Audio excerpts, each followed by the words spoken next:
Welcome. Welcome to the Wii Robot Party. So we have quite a show for you tonight. I think you're gonna like it. As you can see, I just arrived in the Robotaxi, the Cybercab, and there's 20 more where that came from.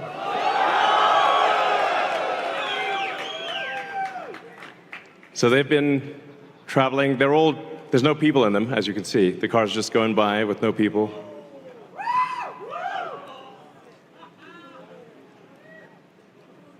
And we have 50 fully autonomous cars here tonight. So you'll see Model Ys and the Cybercab, all driverless. You'll be able to take a ride in the Cybercab. There's no steering wheel or pedals. So I hope this goes well. We'll find out.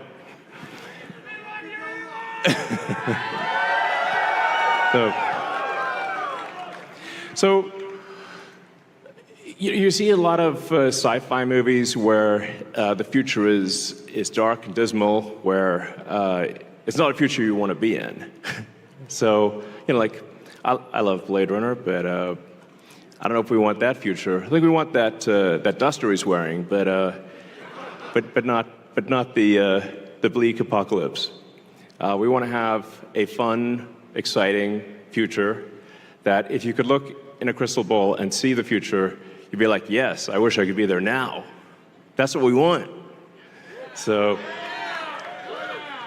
when we think about transport today, there's a lot of kind of pain that we take for granted that we think is normal. Like having to drive around LA in like 3 hours of traffic.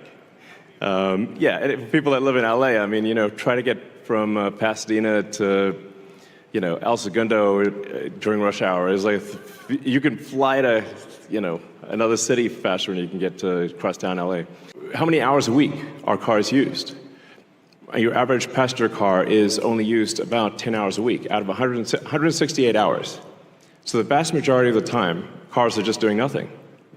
But if they're autonomous, they could be used, 5 times more, maybe 10 times more. So you could actually, for the same car, would have 5 times as much value, maybe 10 times as much value. There's 168 hours in the week, and like I said, only 10 of them are used for driving. So and then a bunch of those hours are looking for a parking spot, which is, can be pretty annoying at times. So we want, with autonomy, you get your time back. This is a very big deal. So it's not just it'll save lives, like a lot of lives, and prevent injuries. I think we'll see autonomous cars become 10 times safer than a human. I mean, if you think of times past where there used to be an elevator operator in every elevator, but once in a while they get tired and they accidentally shear somebody in half, So now we have automated elevators. You just get in an elevator and you press a button, and you don't even think about it. And it just takes you to the floor. And if you did see an elevator operator with a big relay switch, you'd be like, that's weird. Now that's how cars will be. And it's not just the lives saved in injuries, but if you think about the cumulative time that people spend in a car and the time that they will get back, that they can now spend, well, I guess on their phones or watching a movie or doing work or whatever you want to do.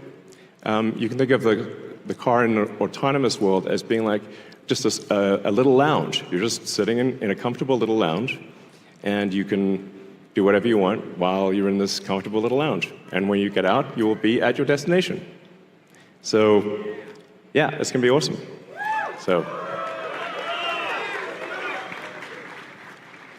So in fact, I think the cost of autonomous transport will be so low that you can think of it like individualized mass transit. The average cost of a bus per mile for a city not the ticket price, because that is subsidized, but the average price is about $1 a mile. Whereas the cost of Cybercab, we think probably over time, from the operating cost is probably going to be around 20 cents a mile. And price, including taxes and everything else, probably ends up being 30 or 40 cents a mile. So yes, and you will be able to buy one.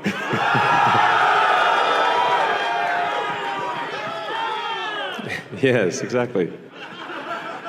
And we expect the cost to be below $30,000.